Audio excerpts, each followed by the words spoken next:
So what you're going to learn in this webinar is what is a power struggle and how to get out of it, how to set clear agreements, and 3 ways to be an approachable parent or to be an approachable person that people will want to come to you. So first, let me tell you about who I am. So I'm Coach Red, and you can always reach me at www.coachred1.com. I've been a life coach for a number of years. And prior to being a life coach, I was also a physical therapist assistant. So I've always been involved in families in helping them to have peace in their home, health and wellness. And I'm constantly educating myself. I'm a certified coach and with a behavior change specialty. And I'm constantly educating myself and learning new things and reading books and really keeping my certification up to date so that I can help you properly as a life coach. I was divorced and I had 2 daughters, and I had to figure out a lot of stuff myself. I used to yell a lot and I was constantly arguing with my daughters. And step by step and little by little, I stopped that. I stopped the arguing and I just learned how to connect with my kids better. And by connecting with my kids, I made mistakes. They made mistakes. But by connecting with them, it was all okay. And we made it. They're adults now and they're both alive and they're both healthy. And that's how I got through all that time. And I made all these mistakes as a parent, and I've learned a lot since then. And that's part of what I'm going to share with you. If you stay till the end, you'll get a bonus, 5 ways to teach self-discipline. So that's 5 ways to teach your children how to discipline themselves. And I just want to get some housekeeping out of the way. I talked to you about how to post in the chat. And for those of you who came later, you post in the chat, you have an option of panelists and attendees. If you only want me to see it, you're going to write panelists. And if you don't care, you want everybody to see it, you're going to select, I meant select from the drop down panelists and attendees. So I'm the panelist, and if you want everyone to see it, it's panelists and attendees. You'll want to shut off your phone so that you don't have the distraction, close your browsers, and that way you can stay focused on what we're doing here. This is important work. This is important lessons. And I don't want the distractions, because then you're going to miss out on some really wonderful, wonderful information. And I see some more people have joined. So those of you who have joined in the chat, post under panelists or panelists and attendees. Most people are just sending it to the panelist. That's me. Just post how many children you have and what their ages are, just so that I know what's going on. So I want to talk about part of my journey, because I've not been a perfect mom. I've yelled, I've made mistakes, I've told my kids to do the wrong things. I'm not perfect. My kids did things behind my back too. And I learned not to judge them or myself. And it was really, really important to me during the time that I was a single parent, especially, that I keep connected with them. Connection with your kids is important. That's the only way you're going to be approachable. If you stay connected with your kids, that's the only way they're going to continue to come to you, because they feel they can. So, I see Miriam has a 1 and a 5-year-old, or a 1 through 5-year-old. I think you have 1 kid who's 5 years old. That's what I think that is. So I want to tell you a story about how 1 child, 5 years old. That's excellent. I want to tell you a story of how I stayed connected with my kids during a time that was really, really difficult for me. So I had just gotten divorced, and I had gone back to school to start over again. and get a career for myself, because most of the time I was a stay-at-home mom and I had to support myself. So I went back to school to get an education. My mother was helping a lot and I wasn't home a lot. I was either working or I was at school. So my children saw me very, very little during a couple year period. So I created this system of the notebooks. I would write about my day in the notebook, and then I would ask them a few questions about their day. And I would put this by their beds at night. So they didn't necessarily see me, but they were also old enough to be able to read the notebooks. And I put the notebooks by their bed. And in the morning, they would wake up and they would read what I said about my day and answer the questions that I had asked. And of course, they'd probably complain about their sister a little bit. And I saved those notebooks. It is such a memento of the commitment that I had to my kids at that time. And that was one way that I stayed connected to my children. And I highly recommend that. Oh, Miriam said she just started something similar. Excellent, excellent. You're ahead of the game for sure. You know, with a 5-year-old, you might not write a whole paragraph. You might just write a few words, and maybe you can tell us what you did later on when we're during the Q&A. Maybe you can tell us what you're doing that's similar with your 5-year-old. So let's talk about power struggle for a minute. So I use that term. What is a power struggle? It's when you can't get out of an argument. You're arguing with your kid, or they want something, you don't want to give it to them. They want something, you don't want to give it to them. And you just end up in this struggle, this endless, like, no, I'm not doing it. I'm not budging. Well, if nobody budges, this is what you get. And this is what you teach your kids. So what you want to do is step away. Your child can't fight by themselves. They can't stay in that struggle by themselves. So you can say, you know what? I see this is not a great time to do this. We're not getting anywhere. I'll come back to you in half an hour, in an hour. And you go to your room and you stomp and you get all your energy out. Take a deep breath and think, what are other ways I can look at? What are other ways that I can see this struggle? What is a compromise I could do? Maybe I can find out what my child would do close to that thing, whatever it is. I have one daughter that was really, really stubborn. And when she was little, she just wanted what she wanted, and she was very, very difficult. So she asked for cookies before dinner. So my answer to her was, oh my gosh, those cookies are so delicious. I can't wait to give you those cookies after dinner. Let's put them in a plate. Do you want them on the counter or the other counter? Where do you want to keep the cookies so that after dinner you can get them? Well, she got so excited that I didn't say no, that she was very happy, and she put the cookies in the counter. And she was little. She was maybe 4 years old or something, 5 years old. And then we had dinner, and she was so excited after dinner, and she just ran and got her cookies because she knew they were there. So maybe there was a part of her that was worried she wasn't going to get the cookies. I'm not sure. But that's one way that I got out of power struggle with her. So that's an example of what a power struggle looks like with a little kid.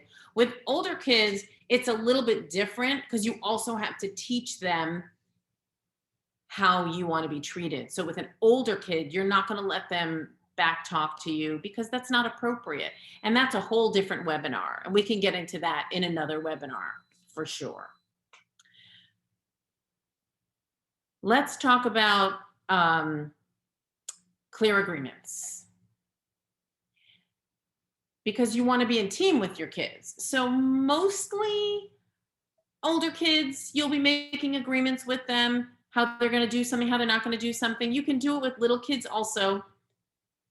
Making a clear agreement is giving them a choice, which is also, by the way, a way to get out of power struggle, giving them choices. And give them a choice. And then when they choose the thing, say to them, do we have an agreement? If you get this, yeah, yeah, that's not an agreement. That's acquiescence. That's them giving in because they don't want to talk to you anymore. Having an agreement looks like this. So we agree that you're going to do this thing, right? Yes, we agree that I'm going to do this thing. When are you going to do that thing? At the time that we agreed and the place that we agreed. I'm going to give you an example. So I have a client that was also a single mom, like I was, and she wanted her kids to help her with dinner. So she was going to have each one of her kids do a dinner one night a week, and then all the other nights she was going to do it. Well, one of her kids, that was not going to happen. So these were teenagers by the time, obviously. One of those kids, she didn't want to talk about it. She wasn't going to tell her mother that she wasn't going to do dinner. And one night, the mother came home and there was no dinner on the table and there was nothing there. So she had to pull things out of the freezer and quickly whip something up. And she spoke to her daughter and she said, I don't understand. Like, I need dinner done. And the daughter said, well, I don't want to do dinner. So here they are at an impasse. So this mother had been working with me for a long time and she realized what was happening. She never had a clear agreement with her daughter. She just ordered her to do the dinner and didn't wait to see if the daughter was really going to do it. So she went back and she said, okay, I see that you don't want to do dinner, but I need help around the house and we're a team. We're working in team. So what can you do to help the team succeed? And the daughter said, well, I will take the dishes and put them in the dishwasher after dinner, and that'll be my job. And I'll do that immediately after dinner. And the mother said, great. So what's our agreement? Do we have an agreement? And the daughter said, yes, we have an agreement. I will take the dishes and I will put them in the dishwasher after dinner every night. Immediately after dinner. That's important. The time is important. That's what setting clear agreements looks like. And when you have that, you have respect in the household.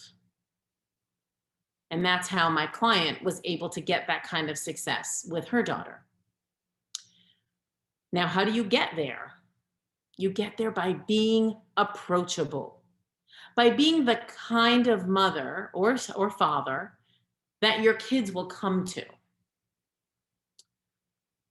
So here are my tips for that. Smile and laugh more. So if you're always serious and always stressed out or always working or on your phone, your kids won't consider you available. So smile and laugh more. Just laugh about something funny that they said. Laugh at yourself if you tripped while you were walking in the kitchen. Just lighten up a little bit about that.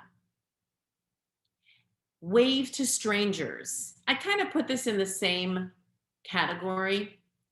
I used to say smile at strangers, but right now we're all wearing masks. So you can't really smile at strangers, but you can nod your head at strangers. You can smile at people. You can wave at people when you walk by them. You can tell people to have a good day and hope they can hear you through the mask. But when your kids see you talking to strangers and other people, that's when they're gonna click that they can talk to you too, because you're open. Speaking of being open, what does open look like? So that's what it looks like with strangers, where you're going to smile and you're going to laugh. And with your kids, you might have silence.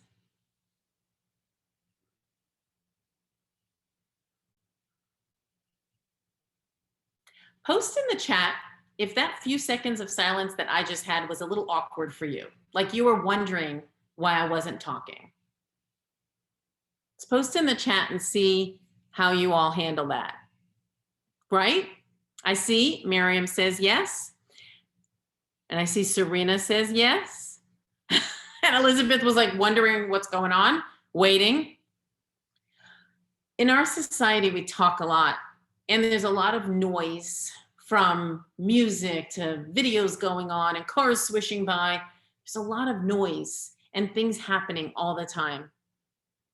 If you want to be an approachable parent and you're having a conversation with your kid, leave space for silence, because it's in the silence that there's room for them to speak or room for them to grow.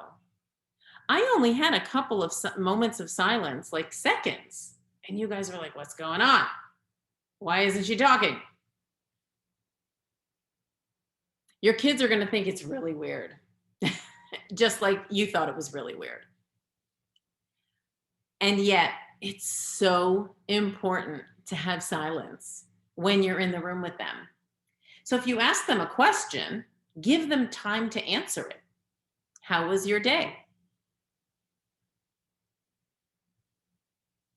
And wait, because they may not answer right away, especially if they're not used to hearing you say things like that, or, you know, what precautions did they take at school? How are you feeling about something? Have a long pause. You know, the best time to talk to your kids is in the car. I always say this, driving them to and from school. I have one client that won't carpool when there isn't COVID and they're going to school and everything's all perfect. She will not carpool. She says it's the only time her son will talk to her, in the car. So give them space to talk. I'm going to tell you about another client of mine. Her daughter was in high school, and as much as I don't like it, kids drink, kids take drugs, and she's really, really working hard to keep her kid out of that scene. And what she told her child was, I don't ever want you to get in a car with a drunk kid. You can go to parties. I just want the name of the person who's hosting the party, where the party is, and I want a phone number of that person and one other person who's going to be at that party.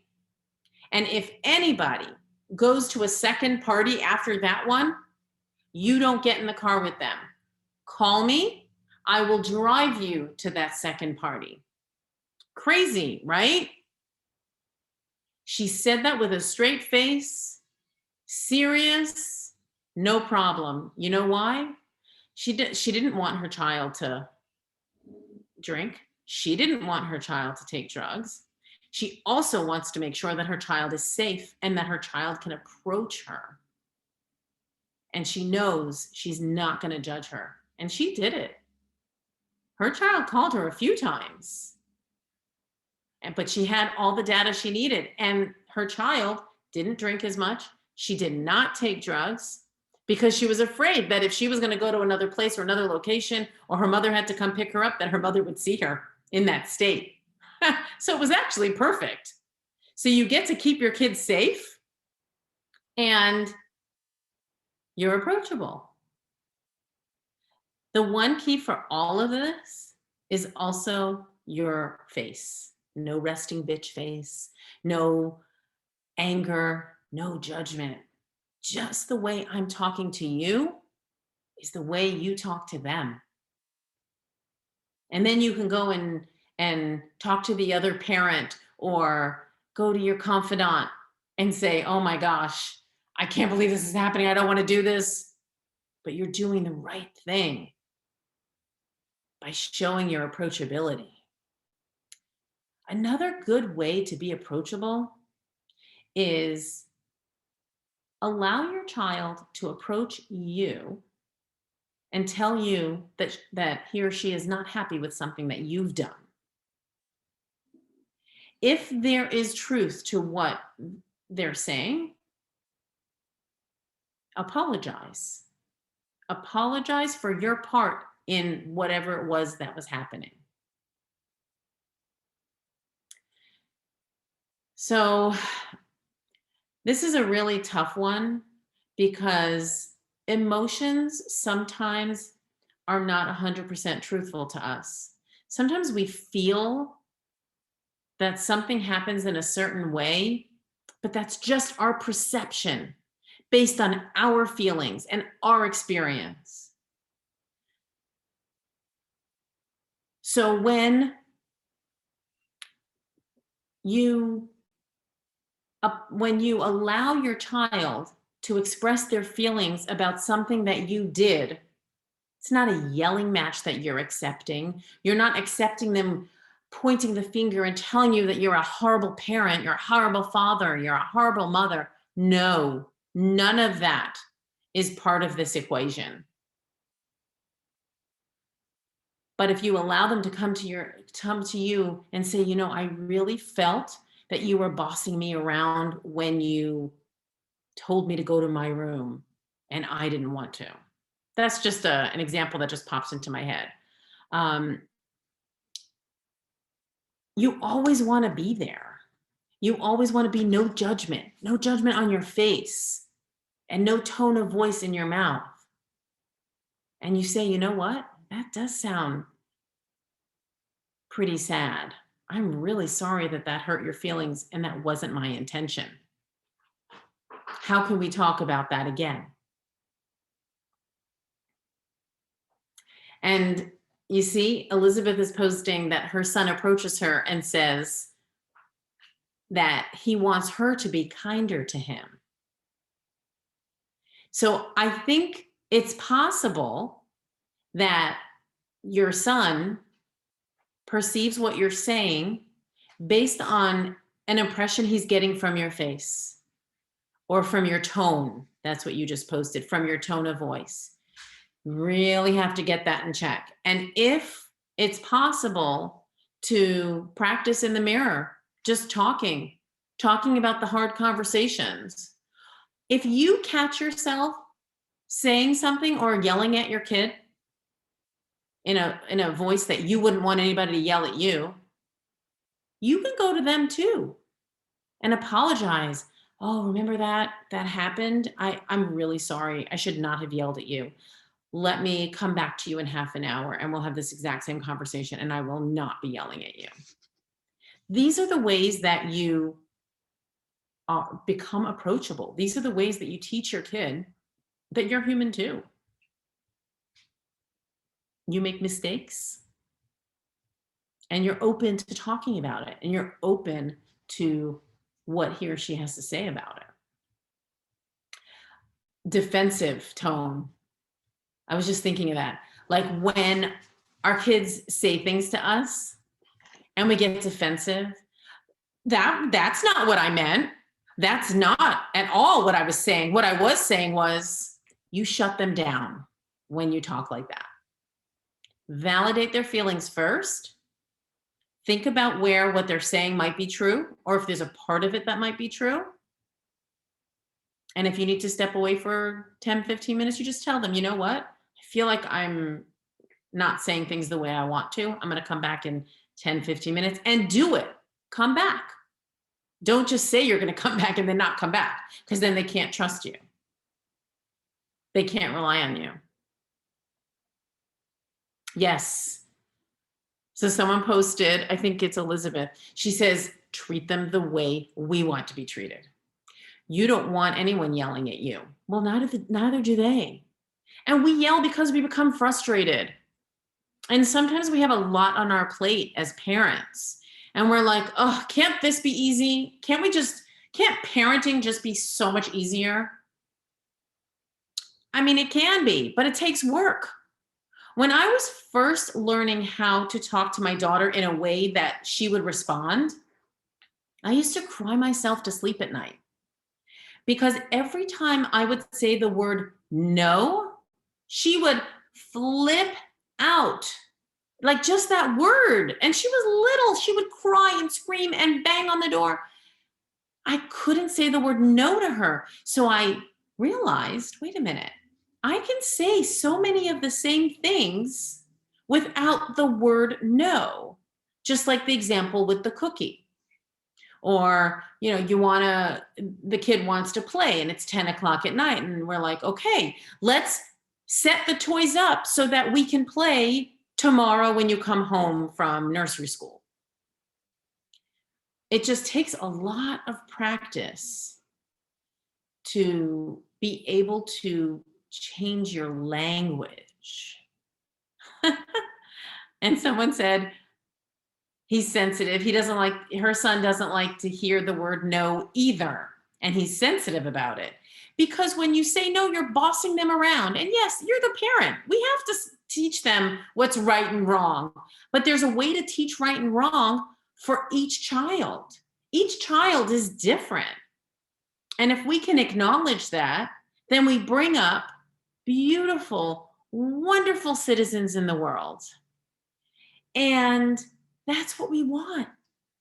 We want our kids to be able to be productive and to be loving to their own children when they grow up. I want to tell you another story about a client. So her son is, I want to say 6, 7 years old, 8 years old, and he's in like Boy Scouts. And he loves his Boy Scouts. And he is usually pretty open about things, but he's a little kid and he's very happy-go-lucky and he just likes to have fun, and he's more like just the fun kid. So she scheduled him for his Boy Scouts, and then he didn't go to the first one, didn't go to the second one, didn't go to the third one. She's like, what's going on here? He loves Boy Scouts. Why isn't he going? So I said to her, why don't you just ask him? Just go up to him and say, why aren't you going to Boy Scouts? And it's so funny because to be an approachable parent, it takes work, it takes conscious thought. In the meantime, in her head, she's wondering why he's not going, and he's not going. And she's allowing him to just do it. Like, okay, you don't have to go if you don't want to. I said, just ask him what's going on with the Boy Scouts. So she asked him, and he said, I'm afraid that I'm going to get sick. I'm afraid I'm going to get the virus, and then I'm going to be really hurt. And she had no idea that he had these fears because he was such a happy-go-lucky kid. But he was happy-go-lucky because they were at home a lot, and he felt protected at home. But if he went to Boy Scouts, he was afraid that he wasn't going to be okay. So she said to him, well, I validate your feelings, although she probably said that in 6-year-old speak. I get that you're afraid that you're going to get hurt and that you're going to get COVID. And you're a really strong boy, and I know that your body can fight that. So she validated his feelings. She told him that he's really strong and healthy, so he can fight it. And then she told him, and they're also doing social distancing and masks, and I won't leave. And you will see that you'll be safe. And he went and he had a blast. He had so much fun. And all it took was open communication. And now her son knows, well, I don't have to just hold back, but I can actually approach my mom and tell her when something's bothering me. And it all worked out well, and her child's not sick, and everything went fine. So let's recap a couple of things. We talked about power struggles, what they are, and how to get out of it. We talked about how to set clear agreements. We talked about ways to be an approachable parent. Does anybody have any questions? All of you amazing parents in this webinar. Let's see if there's any Q&A. A lot of you have posted in the chat.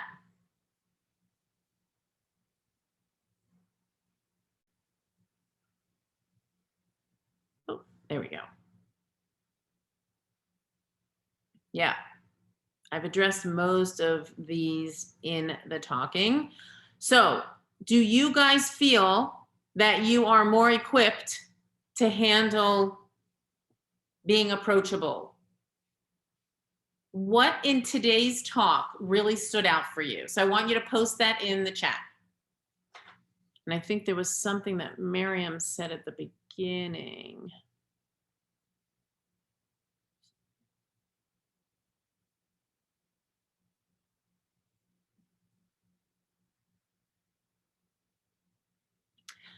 So Miriam asks an excellent question. I actually am so excited that you asked this question. Is being an approachable parent more than like being a friend in a parent? So I'm going to just clarify that. We are not their friends. We are not their friends. We are their parents. We are here to keep them safe. We are here to have them come to us when they need us. But a friend is a two-way street. Is you'll tell them about your problems and they're your confidant and you're their confidant and they tell you all their problems. That's not what a parent is. There are things that parents have going on in their lives that their children don't need to know. Not at 18, not at 15, not at 10, not at 13, not at 6. I hope I've reached all of your ages. And for Allie, not at 55. Let me just see. I think there were some other ages in there. No, I think I got them all. So you're not their friend. We are not their friends. We are their parents, and we are here to protect them, and we are here to connect with them. I'm not chastising you, Miriam. Don't worry. We are approachable, means we're open to hearing what they have to say. We are listening to them, and we make space to allow them to come to us for anything. That's what it means. Do you understand the difference, Miriam? Post in the chat if you understand the difference. So Elizabeth writes, when you feel as if you're the only parent and your child says, what's wrong? It's hard. I know. And you can talk in generalities, but you can't say to your, okay, good, Miriam gets it. You get me. Yeah. All right, good. I'm glad that I could clarify that for you. Elizabeth, it's not healthy to tell your child that you feel like you're parenting alone. If he approaches you and your child's 13, so I think that's what you said. I'll go back and just take a quick look. I think your son is 13. And he seems like a young man, so you should be able to go to him. Yeah, 13. That you feel like you could go to him and say, yeah, you know what, your dad's not pulling his weight. He doesn't want to know that. He wants to know that you're strong and you have his back because that's your job. So when he asks you what's wrong, you could just say, I'm feeling sad. You could just say your feelings. You could let him know. It depends on the circumstances, and it really does depend on certain circumstances, but you could tell him you're feeling sad. And then right, not too much information. Don't go into detail. Because the other thing is, you're also bad mouthing the other parent. When you say, I'm really sad and frustrated because your father's not pulling his weight, or your father just said something that bothered me, or anything like that, you're telling him that you are bothered by his father. And one thing about children, no matter how old they are, and I'll tell you a personal story that happened to me. My parents are divorced too, but with kids at every age, we are half our father and half our mother.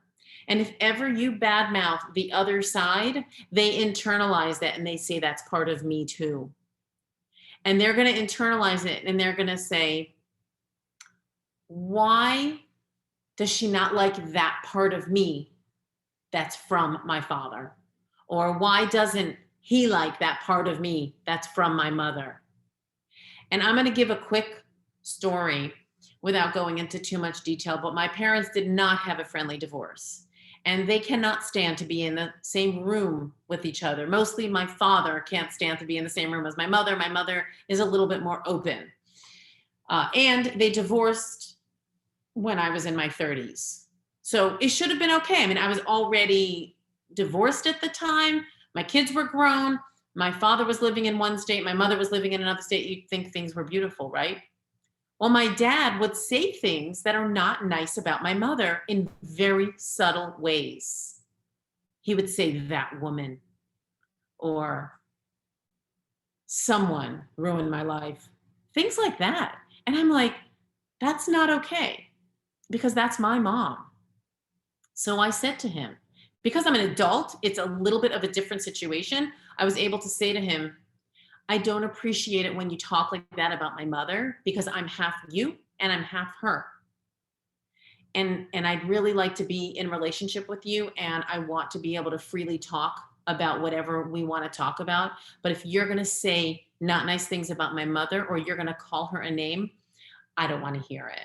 And I'm just going to let you know that I'm going to hang up the phone when you start to do that. And he never did that again. But I'm an adult and I was able to verbalize that. Children can't. They don't necessarily verbalize it, they internalize it. And they make themselves bad. And then they get sad. So keep it general when you're talking about your fears and sadness with your kids. And also show them that you have practices that, yeah, internalizing it is terrible because then they turn it in on themselves. Show them that you have practices that you can do: journaling, meditation, listening to music to calm yourself down, going for a ride, going for a bike ride, exercise. Show them that you have practices that when you get upset, sad, angry, frustrated, that you have things that you do to calm yourself down that are not electronics, because that's a whole nother webinar also, but that are not, just playing on your phone and zoning out. Show them good, healthy practices. Let's see. Why can't a child share things with parents? As why would they feel that? So why would a child feel that the parent is unapproachable is what Mary's asking. Why can't they just share things with their parents? They're afraid they're going to get punished. They're afraid they're going to get judged. They're afraid they're going to get laughed at. This is the internalizing stuff. That if we don't teach our children that they can come to us and not always get yelled at or punished, then they're not going to come to us with the big stuff. When girls, well, I guess boys also, when they get older, they'll sext with other people before they're able to handle the consequences. They may drink, they may take drugs, but if they have a parent who they can talk to and say, Mom, I did this thing and I'm really ashamed that I did it. Have this conversation with the blandest face that you can. Put your hand on them so they know you care and just listen. You may not have the answer. You may want to go and cry as soon as you get in your room, but show them that you're there for them and help them get through that. Those are big things. But let's say, for example, the little kid who didn't want to go to Boy Scouts. Why couldn't he go to his mother at first? Honestly, I don't know that he knew the language yet. He's young, and I don't think he realized that he was afraid. He just thought he didn't want to go. Like, I don't know, I just don't want to go. Until his mother was able to say, hey, you really love Boy Scouts. Why aren't you going? That was when light bulb just kind of went off. So he's learned that she's not going to yell at him. She still made him go to Boy Scouts, but they had a really good conversation about it. So when parents are not approachable, it's often because they're strict, or they appear to be unavailable. And I'm going to throw out another word at this time, which is, it just flew out of my head. When somebody's unapproachable, they're just shut down. A lot, emotional intelligence. That's what I was going to throw out. If we don't have the emotional intelligence to be aware when we're shutting down, then how are our kids going to come to us? We have an invisible wall. We have an invisible wall.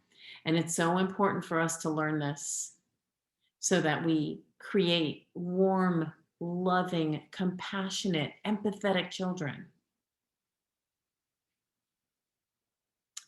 Do we have any other questions? Because if you're still here in your email, you will get 5 ways to teach self-discipline. So I'm just throwing that out there. You all sound like you are rock star parents, and you're really, really ready to be even more so. I'm really, really happy that you're here through thick and thin, really learning the details of parenting. I used to say that I wish it came with a manual. I wish every baby that's born comes with a manual, but you know what? It doesn't. And sometimes you need a coach by your side to help you navigate these muddy waters. That's where I come in. So if you're ready to skip the trial and error and talk to me as your coach, I will put in the chat the link to a discovery call with me. So what's a discovery call? It's a free call where we get to talk about you and what's going on in your family specifically. And we're going to talk about your family and your dynamic and the solution to your family problem. We're going to talk about how I, as your coach, can help you get there. I want your family to be my next success story that I talk about. Find me on social media. I'm on Facebook. I'm on www.coachred1.com. I look forward to engaging with all of you really, really soon. Have a great night.